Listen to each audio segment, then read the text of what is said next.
Бәріне сәлем достар. Бұл Казблокнет арнасы. Қарапайым өмірде сіз су жабыспайтын материал сияқты бір түрлі нәрселерді естіген шығарсыз. Физикалық заңдарға бағынбайтын осы секілді әлемде түрлі материалдар бар.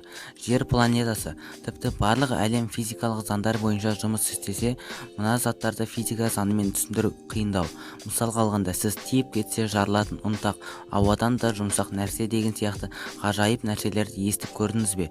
Бүгін Казблокнет арнасында физикалық заңдарға бағынбайтын нәрселер туралы көретін боласыздар.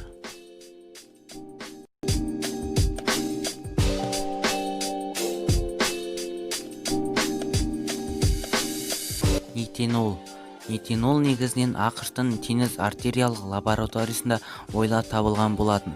Титан ертіндісі мен никель араласқан бұл зат біртүрлі қабілетке ие.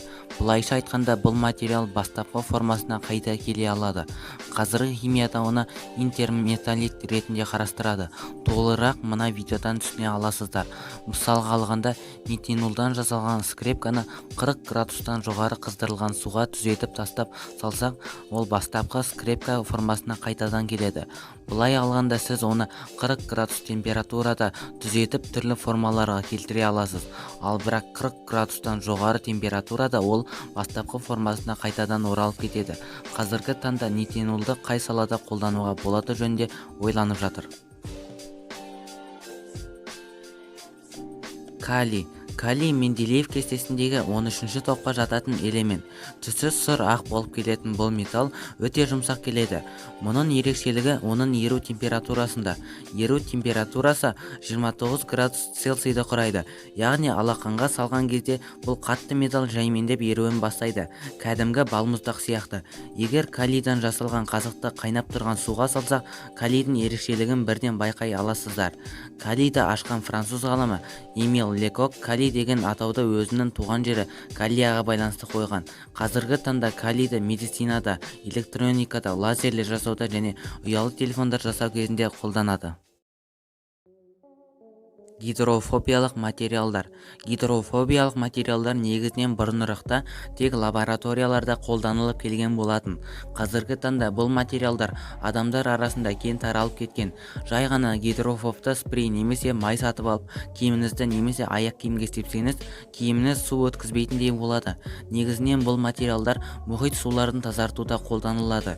Әлемдік ластықты ғалымдар дәл осы гидрофобты материалдар құтқаруы мүмкін деп айтуда. Қазіргі таңда әлеуметтік желілерде жарнамаланып жатқан гидрофобты киімдерді көп кездестіре аласыз.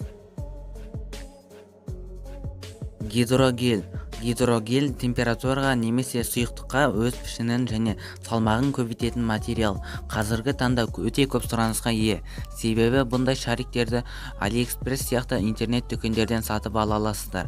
Гидрогельді өсімдіктерді суғаруда көптеп қолданады. Орбис шариктері деген есіммен көп таралып кеткен бұл гидрогельді сатып алып, өзіңізде көптеген эксперименттер жасай аласыз. Трионитриді және күміс кульминаты. Ол материалды тасып жүрудің өзі қауіпті. Ол зат термодинамика күйінде өте тұрақсыз. Кішкене тиіп кетсеңіз атқылауды бастайды. Өйткені өте сезімтал.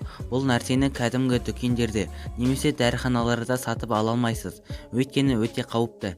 Егер сатылатын болғанда, бұл зат сиқыршы иллюзионистер үшін таптырмас сый болар еді. Болмаса, бұл затты үйдегі жәндіктерге мина ретінде де қолданса болады. Достар, бүгінгі видеода аяқталды. Міндетті түрде арнаға тіркеліп лайк басып кетіңіздер. Бұл Казблокнет арнасы, сау болыңыздар.